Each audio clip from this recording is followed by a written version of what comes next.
Hey guys, this is Charles Jaeger with Metal, and in this tutorial we're going to be looking at the latest update for Flux version 1.10. There's quite a few new features, including more presets, more mutations, and even new render modes.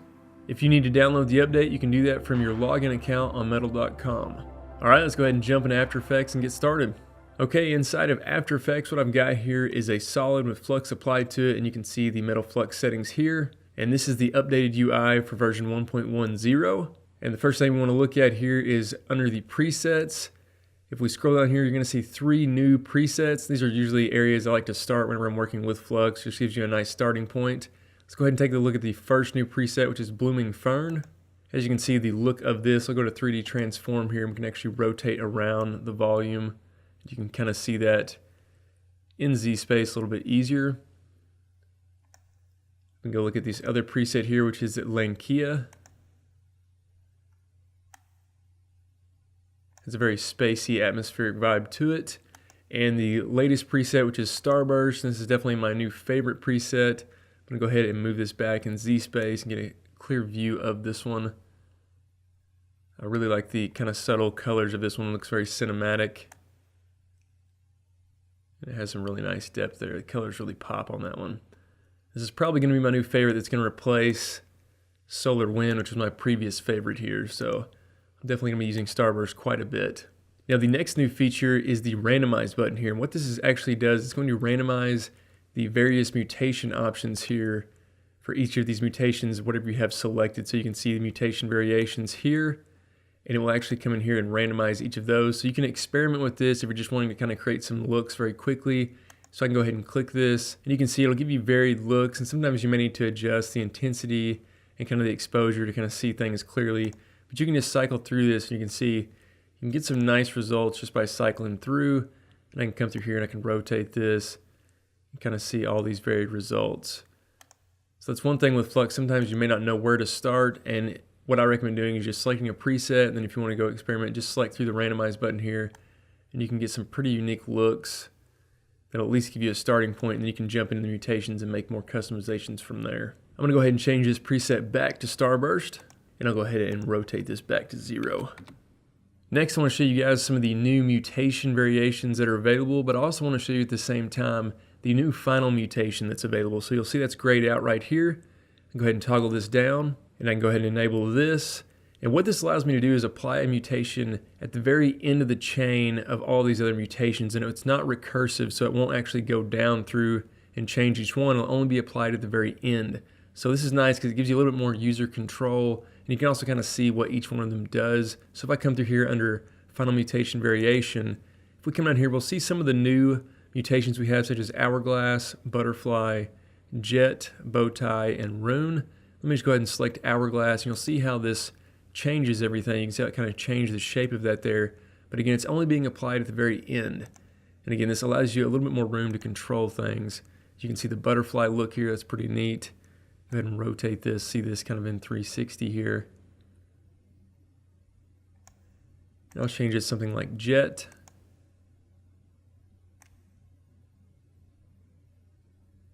And so you can see how it's kind of using that same color scheme from the Starburst effect, but we get just varied results very quickly. That's pretty cool looking. Let me go ahead and zoom in on this. That is the Bowtie preset. And then finally we have the Rune preset. You can see it's kind of a spherical type shape there.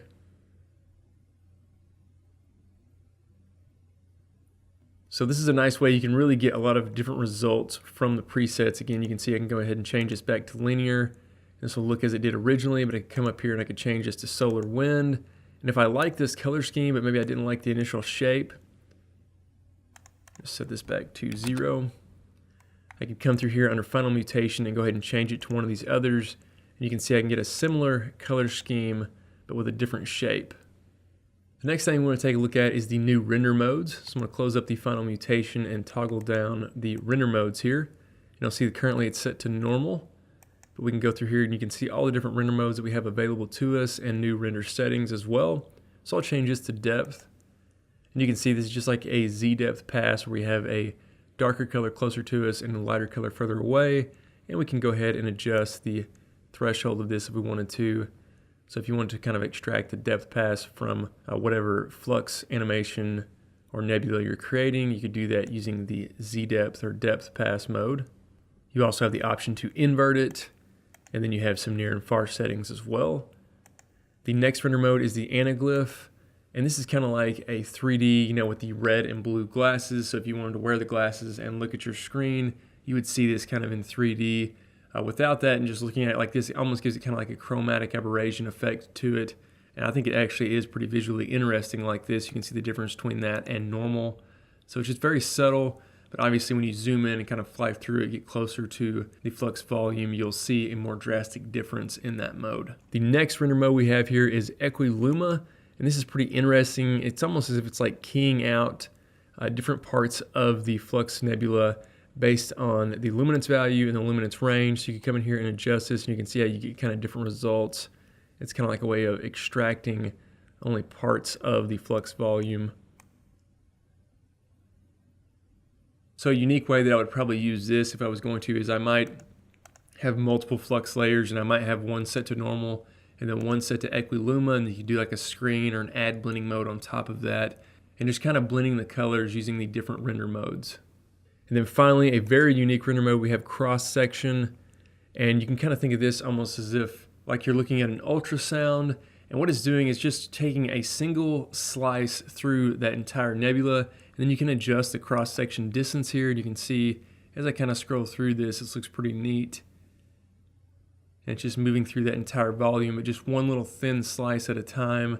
And obviously you could do some cool animations with this, going through whatever nebula you've created.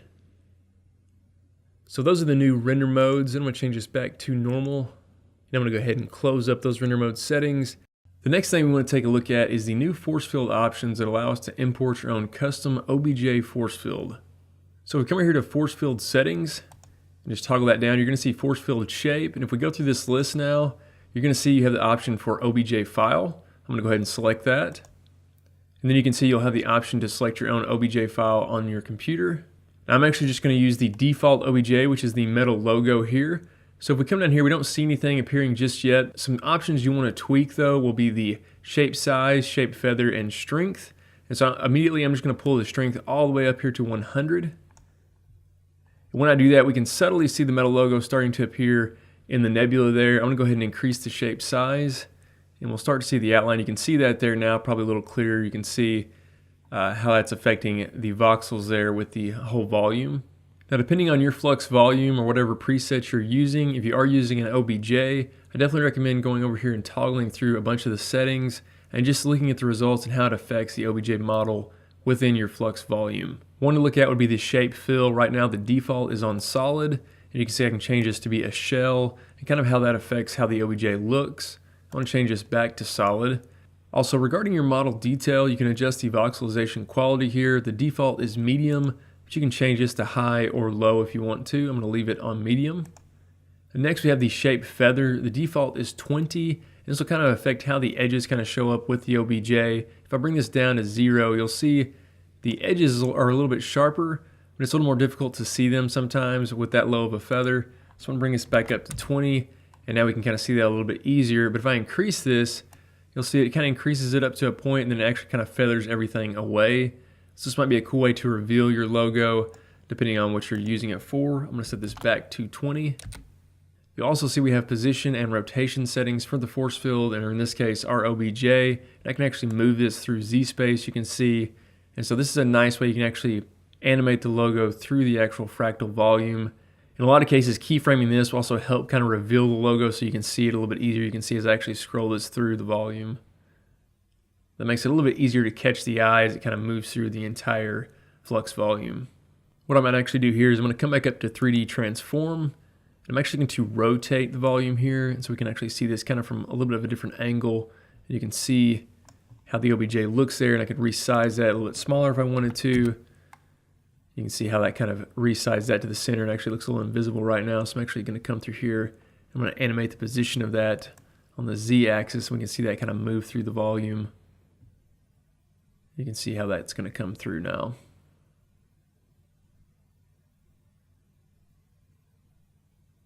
So again, if you do find it difficult to see the actual OBJ, just adjust these settings here and you can get varied results. You can see as I increase that, I can actually see it a lot clearer now with it resized. I'm actually going to move this on the Z space again.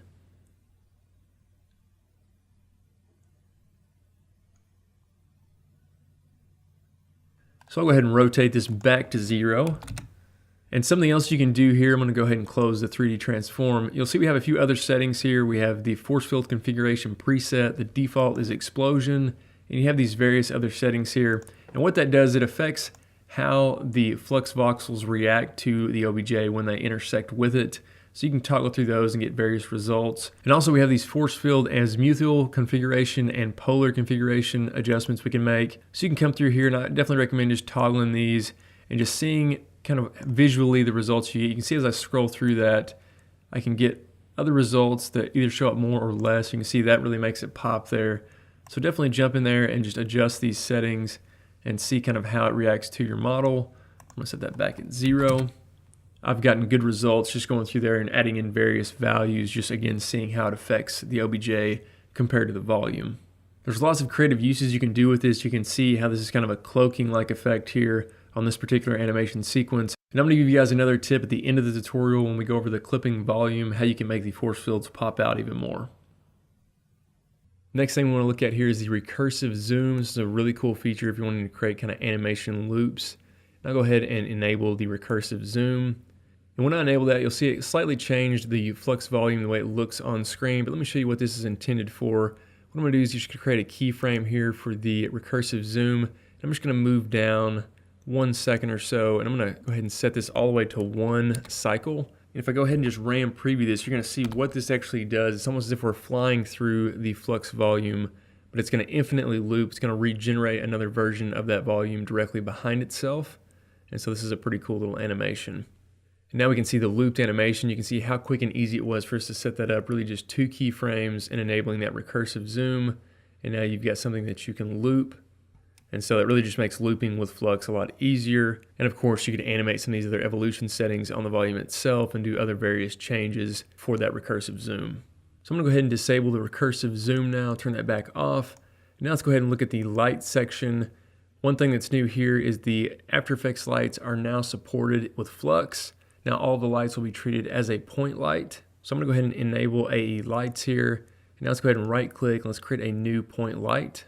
And I'll just have this be red and make sure it's set to point and click OK. Now we can see that light in our scene. And I'm gonna come over here under active camera. I'm gonna change this to be a top view. Now we can see that light and we can see our flux volume. And I'm just gonna move that light a little bit closer into the volume. And I might move it off to the side here. Now let's go back to the active camera.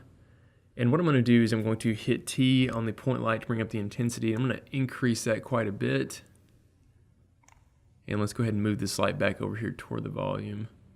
And when I do that, you can now see the lights kind of hitting parts of the volume there, kind of lighting it up.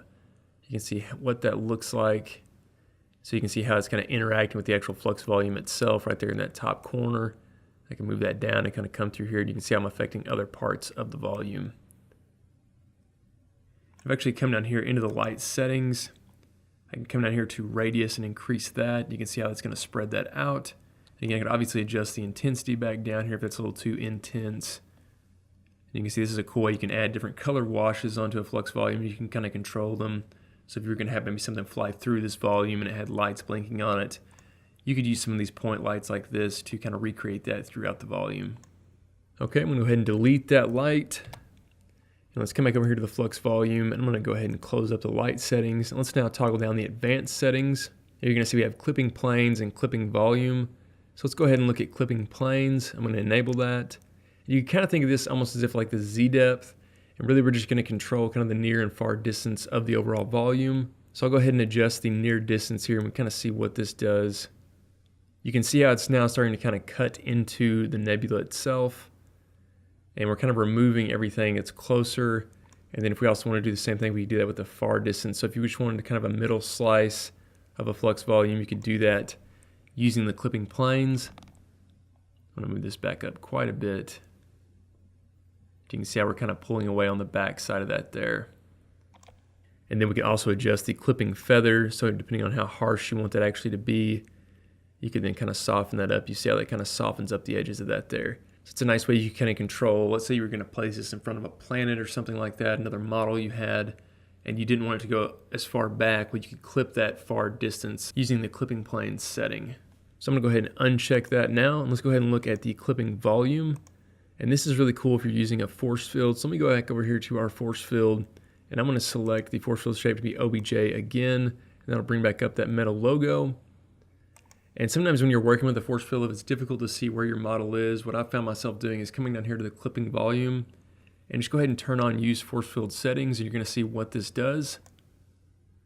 And you can see now it's kind of isolated the Flux Nebula to only be where that force field volume is. Now we can clearly see where it's located. So I might come back up here to volumetric rendering and kind of increase the density a little bit and the brightness, and we can see the logo a little bit more there as it kind of shines through. Now you don't have to use your force field setting for this. That's just kind of one of the quick settings you can toggle on. I could come in here and I can actually change this to be a different shape, like a sphere. Again, if I want to do something like a planet, you can see my other force field is actually located inside of that as well.